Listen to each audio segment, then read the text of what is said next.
அதிமுகவினுடைய கொள்கை பரப்பு இணைச் செயலாளர் விந்தியா அவர்கள் நம்மிடையே இருக்கிறார். இன்னைக்கு ஒரு பெரிய ஆர்ப்பாட்டம் நடத்தி முடிச்சிருக்கிறீங்க. உங்களுக்கு என்ன நம்பிக்கை தருதுங்களா?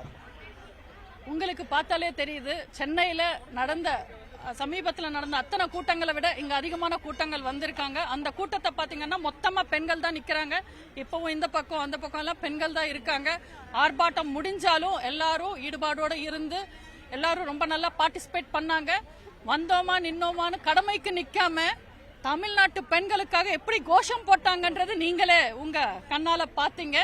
அதனால இந்த ஆர்ப்பாட்டம் மிகப்பெரிய வெற்றி தான். நிச்சயமா இந்த ஆர்ப்பாட்டமும் போராட்டமும் திமுகவோட ஆட்சியை கதிகலங்க வச்சிருக்கோம். தமிழ்நாட்டு பெண்களை காக்கிறதுக்காக இந்த வள்ளுவர் கோட்டத்தோட முடியாம நாங்க ஒட்டுமொத்த தமிழ்நாட்டுக்கும் போய் எல்லா இடங்களையும் பெண்களுக்காக குரல் கொடுக்க போறோம். ஒரு ஒரு பேச்சு உதயநிதி ஸ்டாலின் துணை முதலமைச்சர் அப்படின்னு இன்னைக்கு கூட சிஎம் சொல்றாரு, மாற்றம் இருக்கும் ஏமாற்றம் இருக்காது அப்படின்றாரு. ஏமாற்றம் உதயநிதிக்கு இருக்காது, ஏமாற்றம் உங்க குடும்பத்துக்கு இருக்காது. ஆனா ஒட்டுமொத்த திமுகக்கும் ஏமாற்றம் இருக்கும், தமிழ்நாட்டு மக்களுக்கு ஏமாற்றம் இருக்கும்.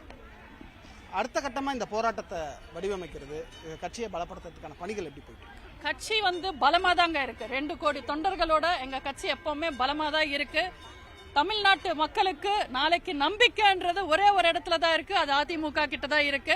இந்த ஆள தெரியாத திமுக கிட்ட இருந்தும் இந்த குடும்ப ஆட்சி கிட்ட இருந்தும் தமிழ்நாட்டு மக்களை காப்பாற்ற போறது அதிமுகன்னு மக்களுக்கே நல்லா தெரியும். நாங்க பலமா தான் இருக்கோம். ஆனா இன்னும் 1.5 வருஷம் மக்கள் இந்த வேதனைகள் அனுபவிக்கணுமே என்றது நினைச்சாதான் ரொம்ப கஷ்டமா இருக்கு. அவங்க வேதனைகள்ல இருந்து அவங்களை காப்பாத்துறதுக்காக நாங்க தொடர்ந்து குரல் கொடுப்போம். மிக்க நன்றி.